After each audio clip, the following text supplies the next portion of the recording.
सरकारी सेक्टर के अंतर्गत काम करने वाले व्यक्तियों के अलावा अनेक व्यक्ति प्राइवेट सेक्टर के अंतर्गत भी काम कर रहे हैं और ऐसे व्यक्तियों के लिए भी पेंशन की सुविधा उपलब्ध करवाई गई है।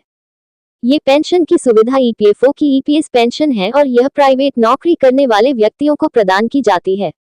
वर्तमान समय में प्राइवेट नौकरी करने वाले अनेक कर्मचारी समय समय पर इस पेंशन को प्राप्त कर रहे हैं। वहीं अभी के समय में जो भी व्यक्ति रिक्वायरमेंट की सोचकर परेशान है, उन्हें जरूर इस पेंशन के बारे में जानकारी हासिल करनी चाहिए। ईपीएफओ की ईपीएस एक ऐसी पेंशन है जिसे 1995 से प्रदान किया जा रहा है और यह पेंशन उस हिसाब से मिलती है कि आखिर में कर्मचारियों ने कितने दिन काम किया है। इस पेंशन से संबंधित वर्तमान समय में बढ़ोतरी की मांग भी की जा रही है, तो चलिए संबंधित संपूर्ण जानकारी को बताते हैं। ईपीएफओ की ईपीएस पेंशन जो भी प्राप्त करना चाहते हैं, ऐसे सभी प्राइवेट सेक्टर के अंतर्गत काम करने वाले कर्मचारियों के पास पीएफ अकाउंट जरूर मौजूद होना चाहिए और इसमें जॉब दौरान कुछ न कुछ राशि जरूर जमा होनी चाहिए। ईपीएस कर्मचारी पेंशन स्कीम के लिए बेसिक सैलरी का 12% हिस्सा प्रोविडेंट फंड में जमा किया जाता है। वहीं इसके अलावा कंपनी भी राशि को जमा करती है। कंपनी के द्वारा जमा की जाने वाली राशि को 2 अलग अलग भागों में बांटा गया है। एक भाग में राशि 8.33% ईपीएस में जमा की जाती है, वहीं दूसरी तरफ दूसरे भाग में 3.67% राशि पीएफ में जाती है।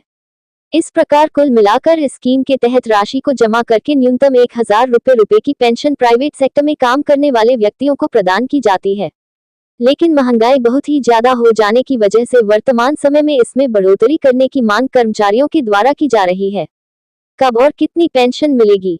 ईपीएफओ की ईपीएस स्कीम के तहत प्रदान की जाने वाली पेंशन 58 वर्ष के बाद ही प्रदान की जाती है। वही यह पेंशन तब प्राप्त की जाती है जब व्यक्ति ने कम से कम 10 वर्ष तक नौकरी की हो, लेकिन यह जरूरी नहीं है कि लगातार नौकरी की जाए। अगर कैसे भी करके 10 साल पूरे कर दिए हैं, तब भी इस स्कीम के तहत पेंशन प्राप्त की जा सकती है। जिन कर्मचारियों की सैलरी वर्तमान समय में 15,000 रुपए तक की है, ऐसे कर्मचारियों को 10 साल नौकरी करने के बाद में 2,143 रुपए तक की पेंशन प्रदान की जाएगी। पेंशन की राशि को तय करने के लिए फॉर्मूला तैयार किया हुआ है और फॉर्मूले के तहत ही पेंशन की राशि तय की जाती है। Formula monthly pension equals pensionable salary x pensionable service 70 है। इस फॉर्मूले को ध्यान में रखकर कम या ज्यादा सैलरी होने पर उस हिसाब से सभी कर्मचारी पेंशन की राशि को निकाल सकते हैं। पेंशन की राशि में बढ़ोतरी की मांग। वहीं वर्तमान समय में ईपीएफओ की ईपीएस स्कीम से जुड़ने वाले कर्मचारियों के द्वारा मिनिमम मंथली पेंशन में बढ़ोतरी की मांग की जा रही है, जिसकी वजह से संभावना जताई जा रही है कि मंथली पेंशन में बढ़ोतरी की जा सकती है और बढ़ोतरी होने की वजह से ज्यादा पेंशन कर्मचारियों को मिलेगी।